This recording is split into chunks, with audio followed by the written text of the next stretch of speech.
तो हेलो दोस्तों, हम पढ़ेंगे क्लास 11th का फिजिक्स सब्जेक्ट का chapter number 3 motion in a plane, समतल में गति। आपको इसके सारे नोट्स यहीं से प्राप्त हो जाएंगे, इसलिए बड़े ध्यान से पढ़िएगा चैप्टर को। बहुत अच्छा चैप्टर है और अच्छे से समझ में आएगा। हम एक एक चीज़ लेकर इसको आगे बढ़ेंगे। तो आज अपन शुरू करते हैं इसका पहला टॉपिक, सदिश अवधारणा। ठीक है, तो हेडिंग डालिए सदिश अवधारणा। पहले तो आप लोग चैप्टर का नाम लिख लीजिए और उसका नंबर लिख लीजिए। Chapter number 3 motion in a plane, समतल में गति। फिर अपन आगे शुरू करेंगे। लिख लिया चैप्टर का नाम। तो अपन पहला टॉपिक डालते हैं आज का, सदिश अवधारणा। अपना पहला टॉपिक रहेगा सदिश अवधारणा। इसमें अपन सदिशों के बारे में डिस्कस करेंगे, सदिशों के टाइप्स ऑफ सदिश, बाकी बहुत सारे इनके गुणधर्म अपन पढ़ेंगे। तो पहला हेडिंग डालेगा आप लोग सदिश अवधारणा।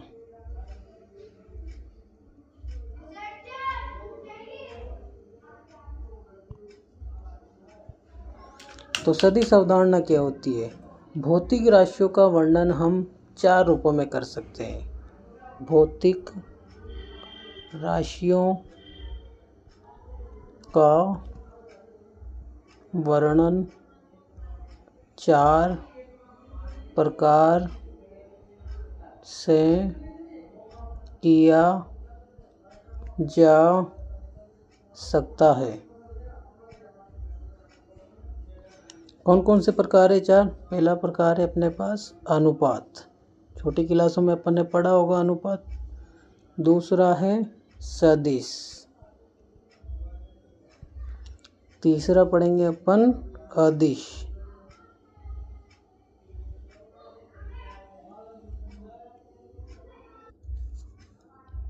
तीसरे नंबर पे अपने पास अदिश और चौथे नंबर पे पढ़ेंगे अपन प्रदिश।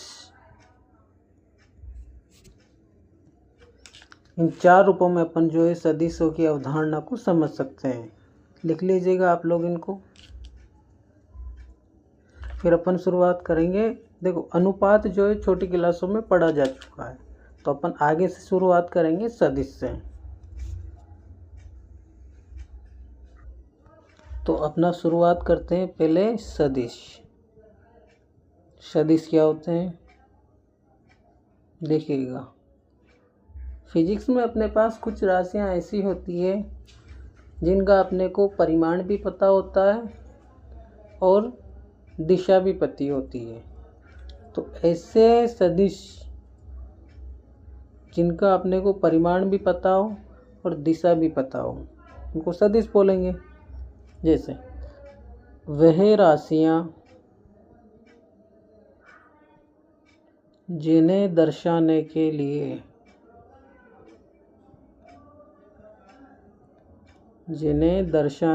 लिए परिमाण व दिशा दोनों की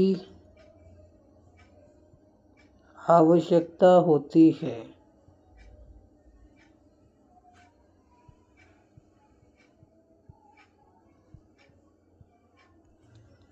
सदिश राशियां कहलाती है। सदिश राशियां कहलाती है।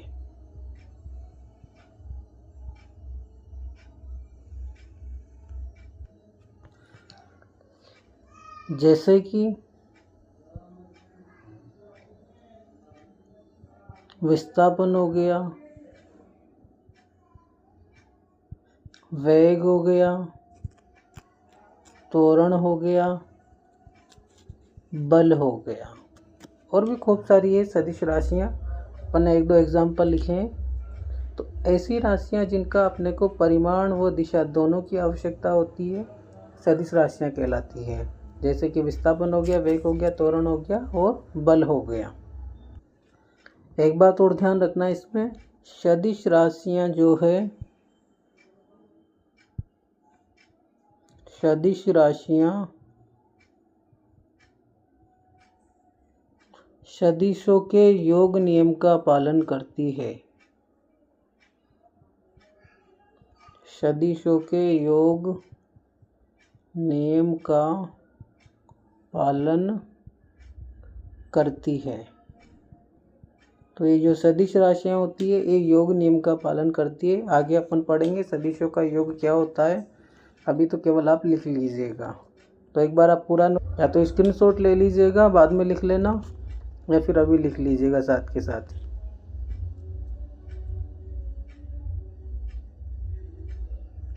तो आगे बढ़ते हैं, हम अदिश लिखेंगे अब।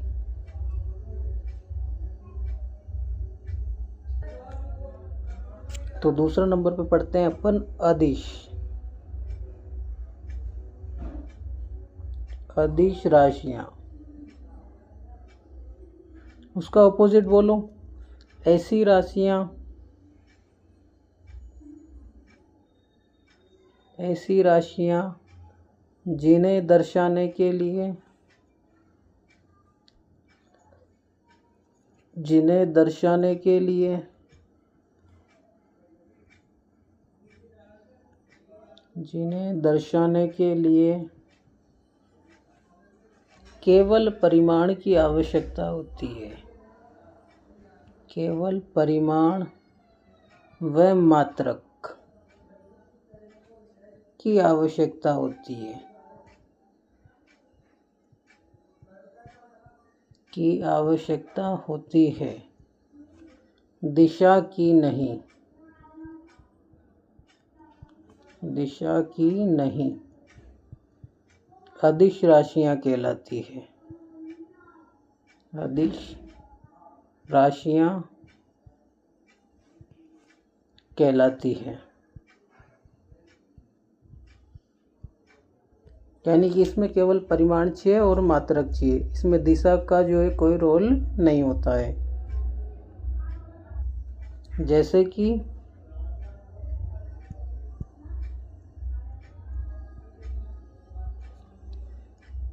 जैसे हो गया द्रव्यमान,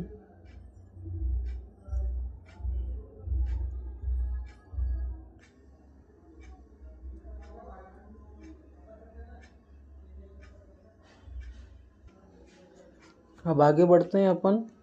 अब पढ़ेंगे अपन प्रदेश।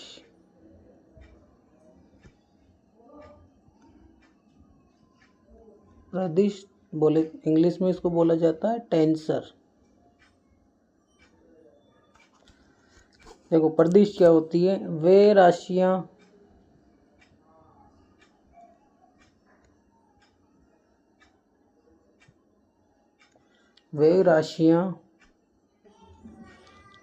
जिनका परिमाण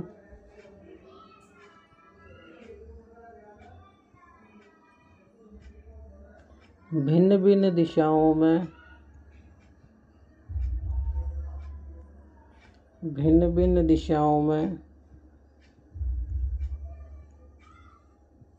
भिन्न भिन्न होता है।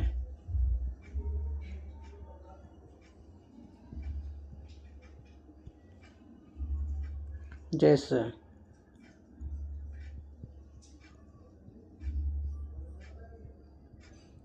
प्रतिबल, जड़त्व, आघूर्ण, तो इनको कहा जाता है प्रदेश। नोट कर लीजिएगा या स्क्रीनशॉट ले लीजिएगा।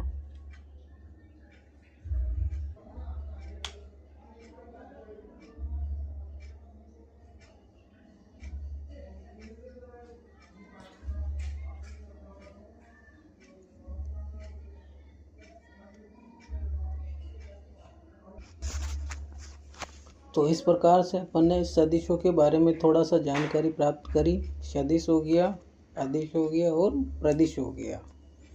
अब अपन आगे बढ़ते हैं इस चैप्टर में, सदिशों का निरूपण।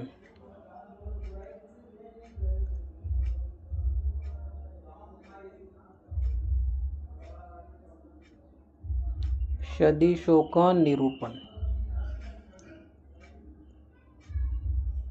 देखो सदिशों को कैसे निरूपित करते हैं। सदिशों को निरूपित करने के लिए सबसे पहले जो है एक लाइन खींच दी जाती है। इस लाइन के किसी भी एक पॉइंट पर एक सिरे पर जो है तीर लगा दिया जाता है, तो इसको कहा जाता है सदिश। एक लाइन खींच दो और उसके एक सिरे पर तीर लगा दो। जिधर से तीर लगा रहा है उसको मान लिया मैंने पॉइंट ए और इसको मान लिया पॉइंट बी। जो पॉइंट ए है इसको कहा जाता है सदिश का शीर्ष। सदिश का शीर्ष।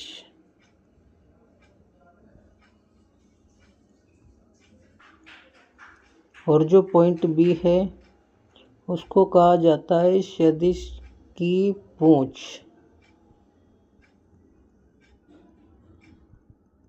इसको तो हेड कहा जाता है और इसको कहा जाता है टेल। और जो ये सदिश का जो लंबाई है, सदिश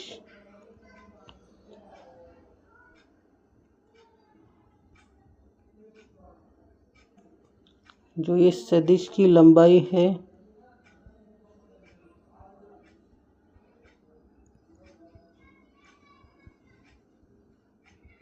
ये आती है इस तीर के बराबर। जो तीर की लंबाई होती है उसी के बराबर आती है सदिश की लंबाई, जिसको अपन सदिश का परिमाण बोलते हैं, मैग्नीट्यूड। तो इस लंबाई को क्या बोला जाता है, परिमाण बोला जाता है। और जो सदिश की दिशा होगी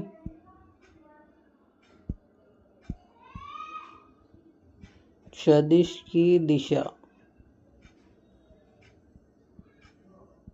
ये दिशा होगी जो तीर का डायरेक्शन है। तीर की दिशा ही सदिश की दिशा होगी।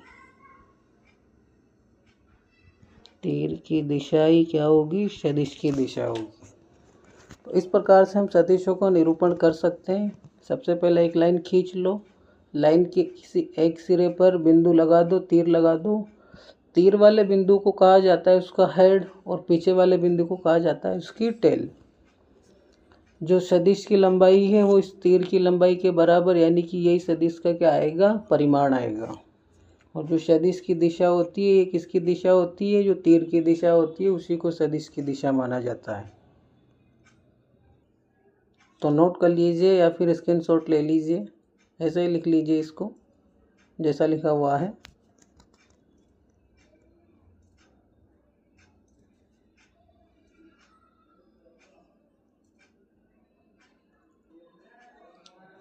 लिख लिया, चलो आगे बढ़ते हैं फिर अपन। तो किसी भी सदिश को निरूपित करना हो, किसी भी सदिश को निरूपित करने के लिए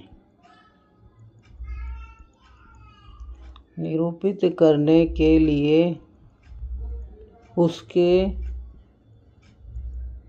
प्रतीक चिन्ह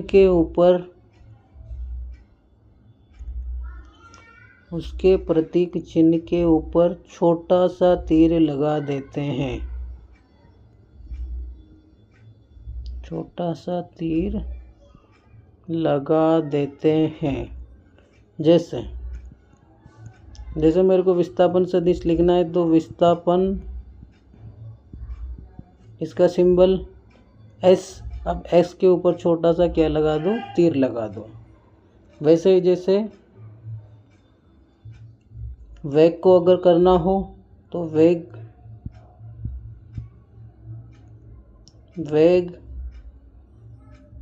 को सिंबल है वी और वी के ऊपर छोटा सा क्या लगा दो, तीर। तो किसी भी सदिश को अगर अपने को निरूपित करना है तो उसके सिंबल के ऊपर, उसके प्रतीक के ऊपर क्या लगा दीजिए, छोटा सा तीर। तो वो उसका क्या हो जाएगा, प्रतीक हो जाएगा।